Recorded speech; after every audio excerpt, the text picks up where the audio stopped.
Live in 5. Preparing to live stream. This meeting is being live streamed. Live stream. Got it. Okay. Yay. Thanks for joining, y'all. We're going to give it just a second to get on here. All right. Perfect. We are on for our first part for our Tantra teachings of sacred sexuality, the Egyptian chakras. And so I'm really looking forward to this series. We don't know how many is going to be in this series because it's an ongoing teaching, ongoing cycle of learning. But since I wanted to start with this very first one, we are talking about the sacred sexuality and Tantra and the chakra system and how it's all so completely interconnected. So I'm really, really excited about this teaching. I'm going to go ahead and just restart here just in case the YouTube wasn't recording. So welcome to our connection here to our mastermind tribe. We are here talking about sacred sexuality, Tantra, or Tantra, depending on which school you come from, and the Egyptian chakras and how it's all related.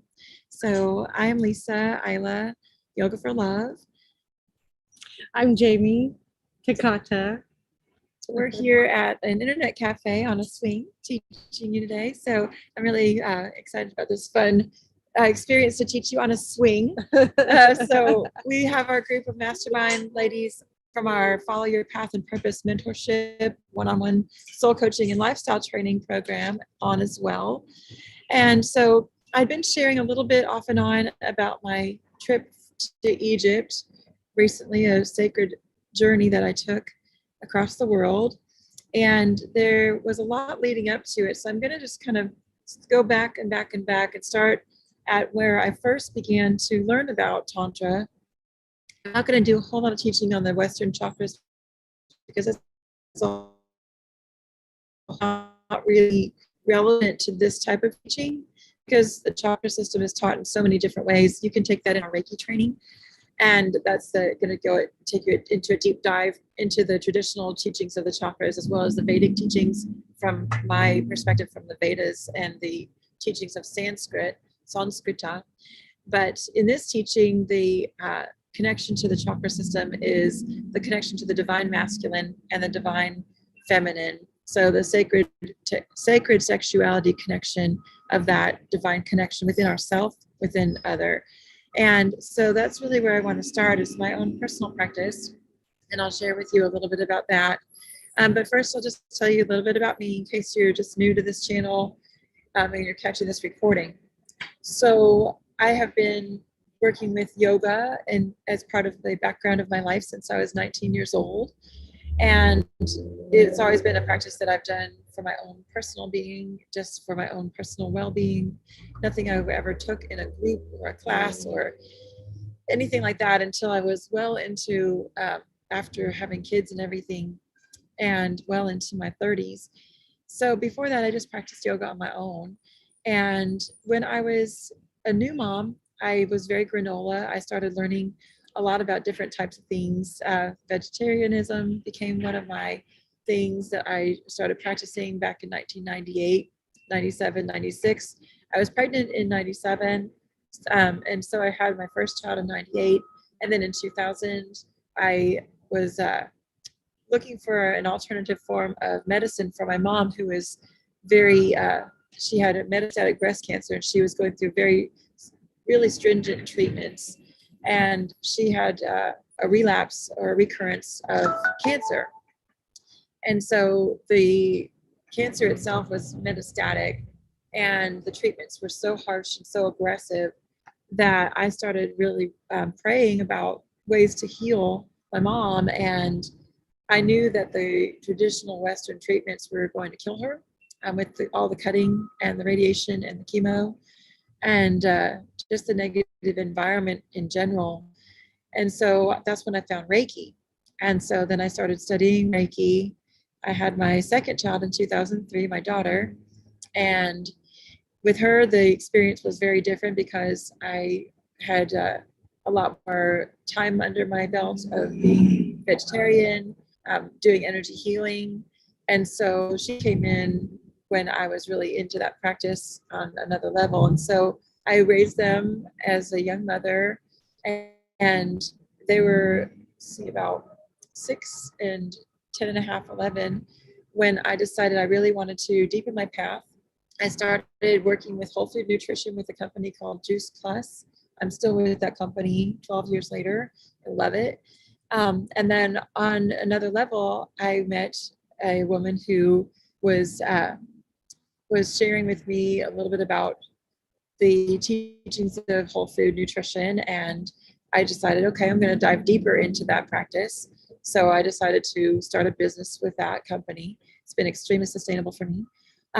And I still felt like there was more for me to do other than be a mom and, just do a little side job here. So I kept asking, what spirit wanted for me. And my mom had a really great support group throughout her cancer journey. So throughout 2000, when her first recurrence came, and then 2008 was the year that she passed. But in that whole time frame, she had so much support of people. She was super, super positive. She continued to fight and recover and have a good life and a normal life. And we found really great alternative doctors for her, as well as traditional doctors. And I deepened my path within energy healing. And I really was using it for my own personal practice, for my family. And it was not until about 2007 when I was starting to feel dissatisfaction of being a stay-at-home mom. I was feeling a little housebound. I was feeling like I wanted to share my gifts with the world and wasn't sure how Spirit wanted me to show up. And Spirit really reassured me that I've always done yoga. Why don't I look into yoga teacher training? So I ended up going to a yoga teacher training that was available on the weekends. And I did that, and I got my yoga teacher training and finished between 2007, 8, and 9. I started teaching full-time, lots and lots of classes that I had at different places, such as karate studios, dance studios, gyms. And I built a pretty large local community where I was in a rural community where there wasn't really any wellness. There wasn't anything non-traditional other than like a regular gym. And so then I opened a yoga studio in 2011. I started teaching teachers how to actually teach yoga in 2012, and wrote my teacher training in partnership with all of my master teachers who are referenced in my Yoga for Love online training programs, utilizing the teachings from Krishnamacharya, the teachings of traditional Vinyasa yoga. But to back up a little bit, in 2010, I got my Reiki master and started really practicing Reiki on others and doing that for people who needed it, who were going through hard times, or really need their energy recalibrated, and so on. And so I really wanted to offer more services. If you could mute as you're jumping on, that'd be great. Thank you. And so when I started my teacher training, it took my yoga studio to another level, where I realized these people that are coming to my training are going to be taking these teachings out into the world. And I had a whole nother perspective on what I was doing. And I realized what I was doing was duplicatable, and it was bringing this awareness further and further out. And as people were graduating my programs, they were going out and doing their own businesses, starting their own places where they're teaching, and then spreading these teachings further and further and further. And so I started to see how this energy was really moving forward. And it was really cool to see that happen. And so I continued to have my teacher training at my studio in person only. And I always had envisioned an online program, and I just didn't know what that looked like, because back in 2011, 12, 13, 14, there wasn't a whole lot of online yoga.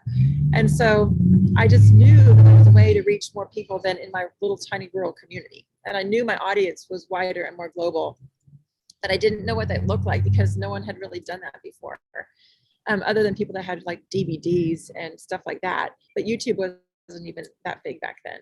And this is only 10 years ago, but still there's been so much happened in the last 10 years. Right. And so I just wasn't sure what that looked like. Of course, now we all know what that looks like. And that's actually how I teach, is, through my global platforms. And I don't have a brick and mortar studio anymore.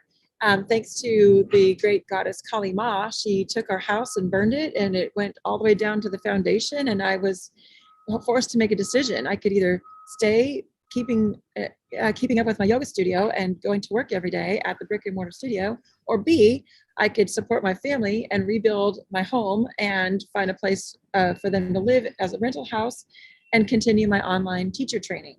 And so what I did was I chose B because that was the most important. And so we come to a crossroads in life when things are really obvious to us. It's like you're going to take the path of the things that are most important, and the things that are least important are going to fall away. So the things that fell away were Zumba and boot camp and various other teachers that came into my belly dancing and other things that are all great platforms, but that's not my purpose. That's not why I am here. That's maybe why some of my teachers are here and they have other platforms and other places to teach, but that was not supporting my sole purpose. So by stripping me down to the foundation of everything that I needed to happen in my life, that was only the important things, because my sole focus had to be on my structure, my root chakra, my stability, my home, my income. And so my teachers that were still in my training program ended up recording the first beta edition of our program. And the beta edition happened through Google Hangouts, which some of y'all may remember that. And so we recorded our first version of our training program there. And then we've continued to rewrite and upgrade the program, upgrade the software. Now we have a software that's based in our store that you can go through the course at any place that you have internet access all over the world. You can take all kinds of courses now, not just the Yoga for Love online training program, but the Follow Your Path mentorship, the shamanic training, the Reiki trainings, all the business coaching, the cueing and teaching, and all of the different focuses, and plus tons of all kinds of stuff that I offer out there that I put out there for free on my store as well. And so now there's a place to hold all that. And so all that happened because this needed to happen here. And so I thought that, okay, I was going to just be teaching yoga online, and that was going to be my legacy, which it is, because so many of are taking the program and moving it forward into the world, taking the teachings that they've learned as they graduate the program, going and teaching retreats all over the world, going and teaching classes all over the world. And so I'm seeing how this is moving forward, but yet Spirit wasn't through. And so there's a continuation of the story, which really brings me into the Tantra teachings. I had started learning about Tantra, and a couple of books that I'm going to reference to you today stood out really boldly when I was doing some research. One was at Half Price Books, and one was at my sister's house. And that took me on a path of just personal self-study. So Svadhyaya is one of the branches of the teachings, and as we learn the different levels of teachings of yoga, and it is the self-study path. And so as my own personal practice, I was learning the Tantra path and learning more about chakras and energy. And that was always my field of interest. It was my first field of interest before I formally studied yoga. And before that was dance. And so, but the informal type of dance, I never took formal dance training. So it was something that I'd always done for my own expression. And so by combining all of these things together, this is really where we're at now with the type of training that we're doing today. And it all wrapped up together to make itself into this perfect little package that was great, because all of our trainings were available through the pandemic, because everything was already 5 years in what do you want to call it? Establishment. Yeah, thank you. And everything was ready to go. So we received a whole slew of wonderful new women coming into our programs through 2020, 2021. And so with that being said, then everyone got really sick of being online. And, then I realized that there has to be a level of training that's done through this program that's in person and one-on-one. And so we went back to the basics and developed this mastermind program. Myself and Jamie Takata here and I have worked to create the platform for this, where it can be not only just yoga teacher training to get a certification, or just Reiki training to get a certification, but it's the deeper level teachings of this work, which is why we're here. And so as I began to realize things were coming together and all of these things were merging into one large program that was all an eclectic version of everything that I've learned throughout my life, this life, past lifetimes, then just started coming in. So that's where we're at, and we're sharing these sacred teachings. We've shared our story, which is available on our Temple of the Sacred Heart YouTube, as well as our how we came together to in this life. But if you want to share a summary of what your teachings were, and where you came from, and why you're here, and how you got here, just to kind of start this off. Well, very similarly, I, throughout my childhood, my mom taught women's fitness when I was a child. So we always had a little bit of that going on in the house. My mom liked to do a lot of, activities with us. Like we would tumble together, which is now called acro yoga, but that was not what we called it back then, right? We were just having fun. And then throughout my high school career, I was in the drill team. So I just wanted to dance a lot because I really loved to dance, because every time there was like a high school party, I was getting down on the dance floor. And so I wanted to know more about dance, and so I got in the drill team. And then every morning, what was the routine? It was yoga every morning. And so for all 4 years of my high school career, I was doing yoga every day. Again, it wasn't called yoga, but that's essentially what we were doing. We were diving into the body, stretching it out, making it more mobile, moving the body through dance. And as I continued on in my high school career, I also, once everybody got a license, we could drive, then it was like going to events, parties that we could hear the music that we wanted to and dance to that music we wanted to. And really, I got to dive into that, the rave scene back in the 90s. And the focus initially was all about finding a dance floor, going and dancing. Dancing the soul. Same. Just like, where can I make it move some more? I was like, the music and the dancing is just like, I lived for it. It was just the passion. And that's also where I started DJing in 94. Started my diving into the turntables and the vinyl, and getting to physically play with music. That was like a whole other aspect. Music has always been a thing in my life. So like a big thing, like a big deal. So being able to then play music that made people dance was really, I just loved it. I loved watching people dance. Loved throwing down a track that people were just like, yes, and went off to, because I like the way that feels when somebody else does it, right? And so being able to do that really just, I love it. So I continued with that DJ path, and what came along with that was also a lot of various drugs and things. But in my healing process of recovery after some of those drugs that I took, that's where I found yoga in my 20s. Like, that's where I found it for myself, because I missed that practice that I had in high school, and I wasn't partying so much, so I wasn't on the dance floor as much, so I needed something I could dive into. And I found a yoga teacher, and I started practicing. And then 2003, I also had my first child. Same year she had her second. Our girls are only 6 months apart. No, I mean 6 weeks apart. 6 weeks apart.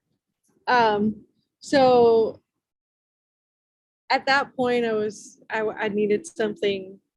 I was fortunate enough to stay home with her for her first year. Also, I had gone through the whole vegetarian phase and pescatarian, and I was pescatarian the whole time throughout my whole pregnancy, and just eating healthier foods. Although I wasn't the greatest vegetarian, especially pre-child. I was like Taco Bell vegetarian. But we learn a lot as we go. We learn as we grow.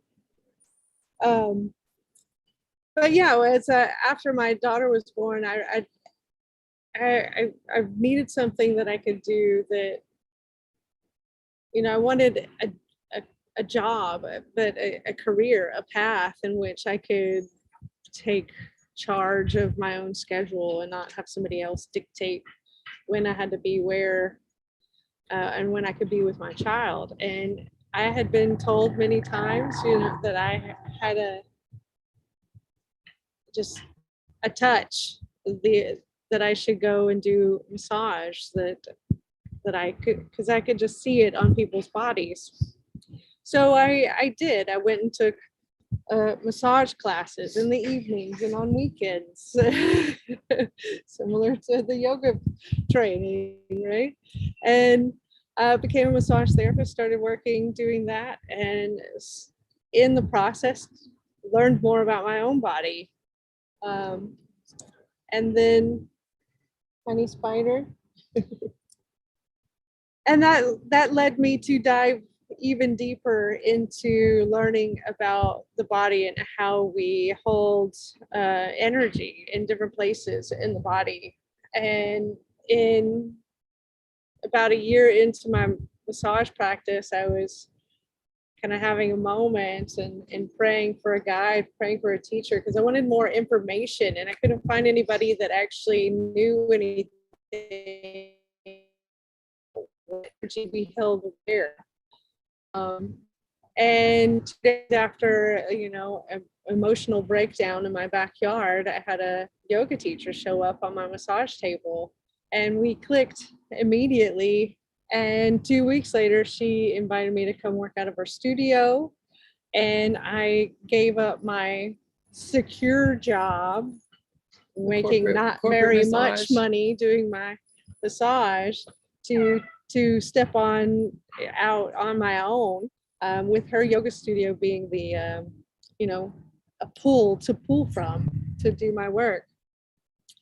And in that, I got to also dive into my yoga practice even deeper. And her position, or the way she taught, she did self massage practices prior to, or at the start of her yoga classes, and the way she taught was also going into the body and explaining what we held where.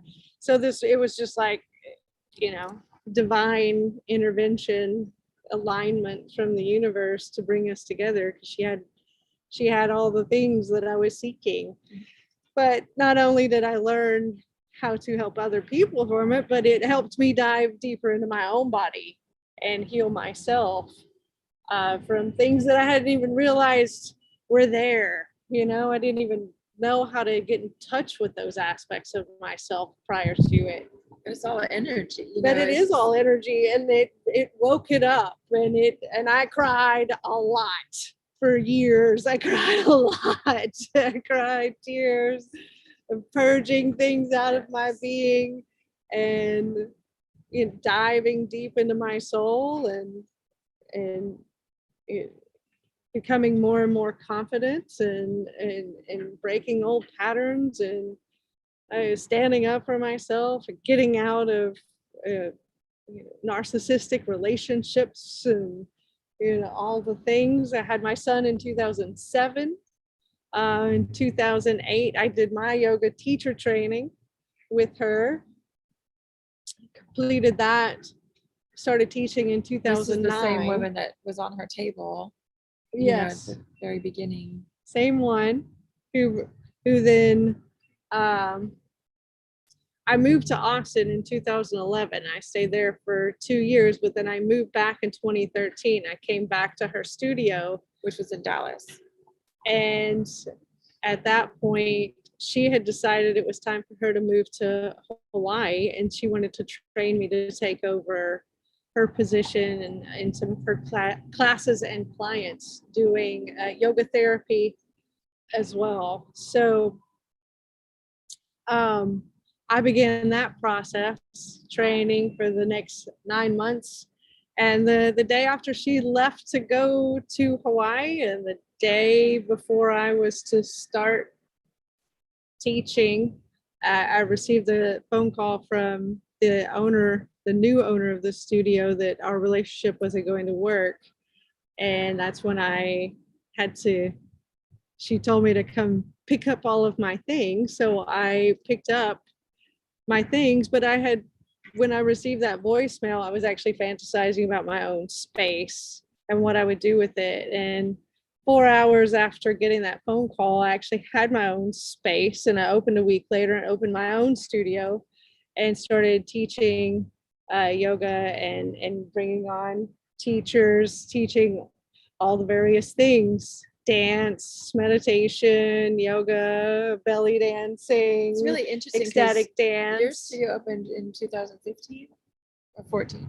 14. Yeah, and that's right when my studio was going virtual, and I closed my studio in 2015. So it was just a very small overlap, but our studios had a very cross-marketed sisterhood. A lot of the same people. I had dear friends that were going to her classes back then.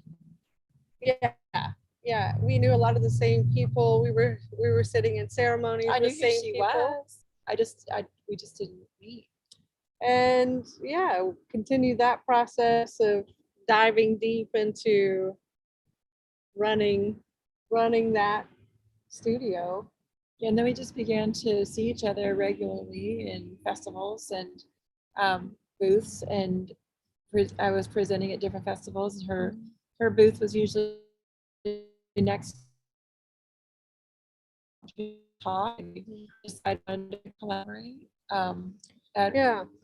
Which she was going to DJ one of the huge yoga festivals that I was hosting in downtown Dallas. Yeah. And then in 2018, right before that happened, because that started in 2019. Mm-hmm. But in 2018, I started having these experiences of I had attended this womb healing class or workshop, and many things were starting to just come into alignment for me on another level. And throughout this, the end of the last 4 months or so of 2019, I started having these experiences where I was seeing signs and symbols and experiencing that the divine union within self, that I was seeing a lot of red and blue symbology, which is like fire and water, but it's also masculine and feminine. I was seeing the Star of David, which is 2 triangles merged together, which is the union of the masculine and feminine. So it was essentially having a divine union with self experience. That's right when I was finding some of these books that I'm going to share with you today on this call. Yeah, so that all kind of led to diving deeper into self and recognition of that union within self. I was coming to a place of a more devout self-love and balance within of my feminine and masculine aspects. And then 2019, that's when I wanted to be DJing more, and she needed a DJ. We were like, what? Wait, what? And then ended up doing that. And that's kind of what brought us together in short form. Right. That's when we first started physically working together. So do you want to pause there? Or Okay. Let's pause there and go from that. So that was, the backstory on like how we came to these kind of teachings. And so at that time, I was hosting a large yoga festival, like I mentioned, and she was DJing. And so I was also in my own personal practice of working with deep dive into the chakras. I had just written my Yoga for Love Tools book, which has a whole bunch of teachings on the traditional Western chakras. But I felt like there was more, and I continued to dive deeper. So I'm going to just move this, because this was our book platform, actually. Can you get this bottom one out? Okay, there we go. So the first book that came to me, or I don't even know which one came first, but this is the one that was, I'm going to be teaching on. This one came first. No, this one I had before. I was studying this a couple years ago, Okay. before I actually pulled it out when I sat with ayahuasca in 2020. So this one I found at Half Price Books. And it was the original copy a friend of ours has, who's currently traveling in her van through Mexico. But so she mailed me a second copy, which is significant to know, and I'll tell you why later. But this is The Power of Shakti, the 18 Pathways to Ignite the Energy of the Divine Woman by Padma PRakasha.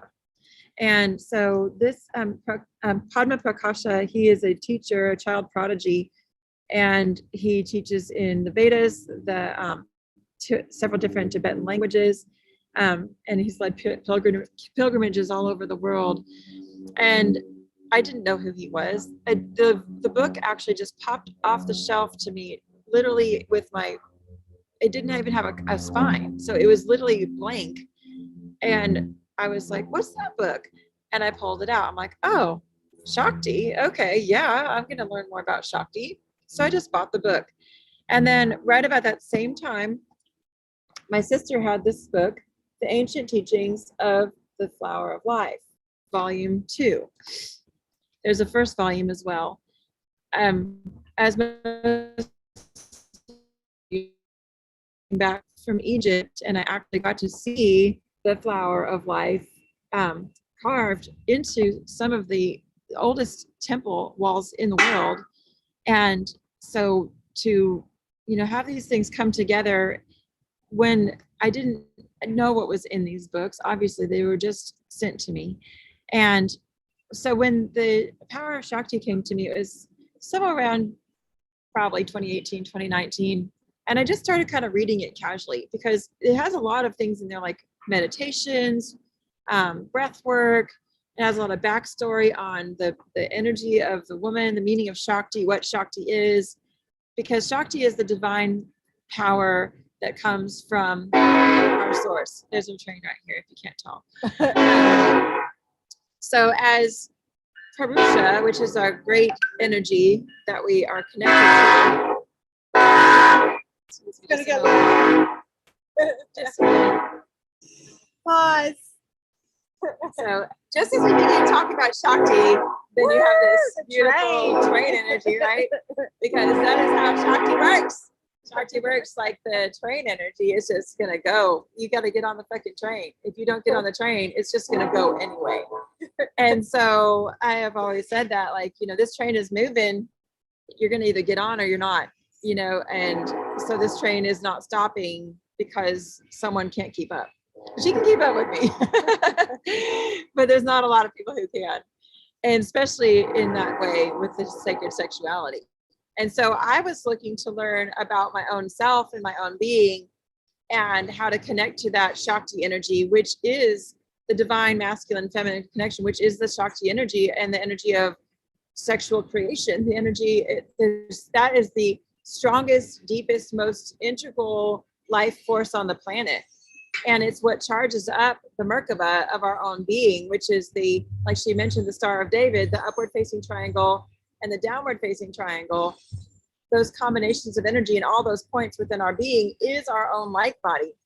And the Shakti energy, as it separates from source, or is perceived as separation, then Prakriti is the separation from source. Purusha is the overall great spirit source, the oneness where you're completely in bliss.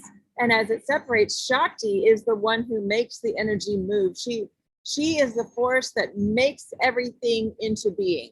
Shakti is the primal life force that is the force of creation, period. Anything that's manifest in this world is created through Shakti. So, of course, orgasmic bliss is the quickest way to achieve that, which, you know, unless you study this, you don't know this. You think you have to work hard for 60 hours a week for a corporate job and, you know, work until you're 70 and try to work for a pension and a retirement to pay your bills. That's not how this world works. That is a story, and it is an old story. And it's a story that's absolutely not relevant anymore.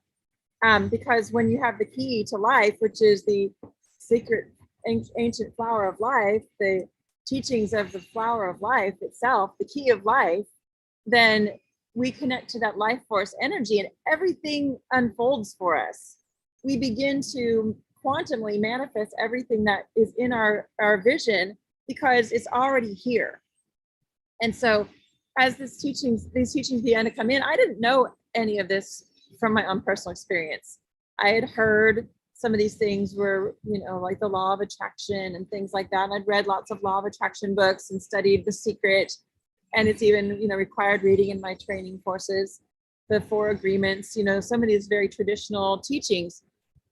But until it was placed in our pathway for us to really experience it and experience that manifestation and that unfolding, it's hard to understand how real it is and how accessible it is.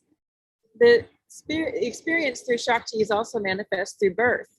And so this is all through the sacred chamber of the womb. And in Egypt, the guardian of the womb is the Sphinx. The Sphinx is the guardian of the womb of the world. And so those teachings began to unlock for me as I began to just say yes to this pathway. I didn't know what I was saying yes to. I didn't know what I was signing up to.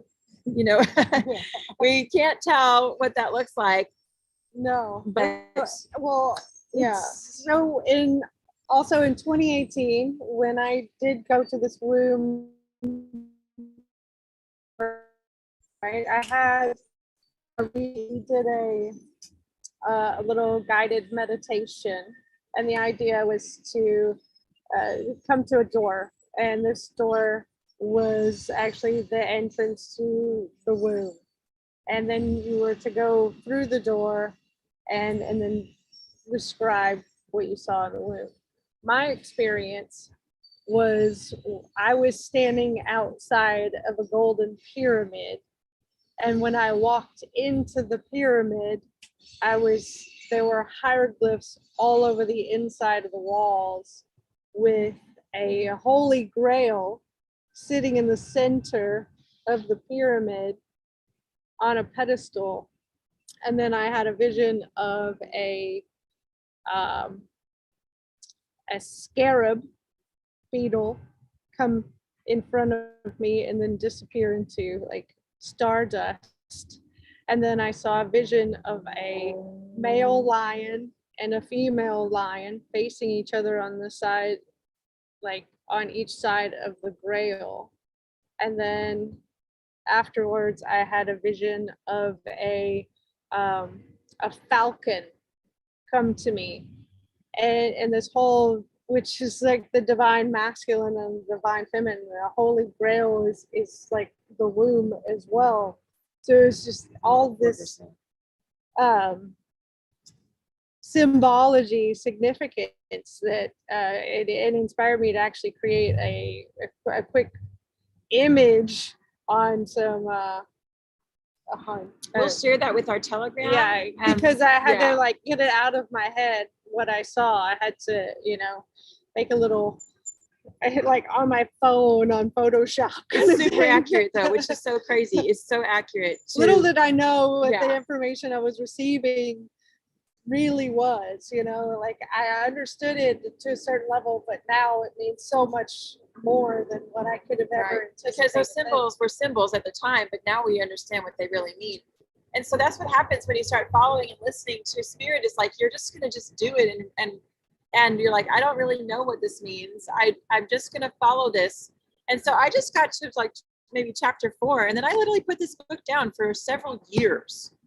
And then I picked it up again when I sat with ayahuasca over the pandemic, over my late mother's birthday. And then I put it down again. And I wasn't told to pick it up again until the moment where I had a trigger with her in a memory in January of 2021, which was literally a year ago. And so we want to share with you the teachings from here, but we're going to be mindful of our time and keep these trainings to a little bit shorter. So what I would like to do is to wrap up with just letting you know that we're going to go deeper into each of these books. And we have several other books for us to read through this training. But if you want to get the book, it's 18 Pathways of the Divine Energy and the Power of Shakti. And then one we have on PDF for those of you that are in our course. And PDF Drive has it for free, but it's also available. It's a really great teaching because it has a lot of great artwork and stuff in it. The Ancient Secret of the Flower of Life, Volume 2, by Melchizedek. And so those are the two that we're going to start with for this portion of the course. We want to wrap it up today to let you know that these teachings are going to get super juicy. They are, there's a lot of really deep dive work. A lot of it has to do with birth, motherhood, womb healing, masculine, feminine connection. No matter what body you're in, we all have those qualities. And so I want to share with you, because this is sacred, important information, and so much has come together since I came back from Egypt, continue to receive more and more downloads, specifically from this book. And I want to share with you on the next call. So we're going to leave off with that. We're going to jump off onto the next call, starting up with the teachings that came directly from the Power of Shakti book. Anything you want to say to wrap up today?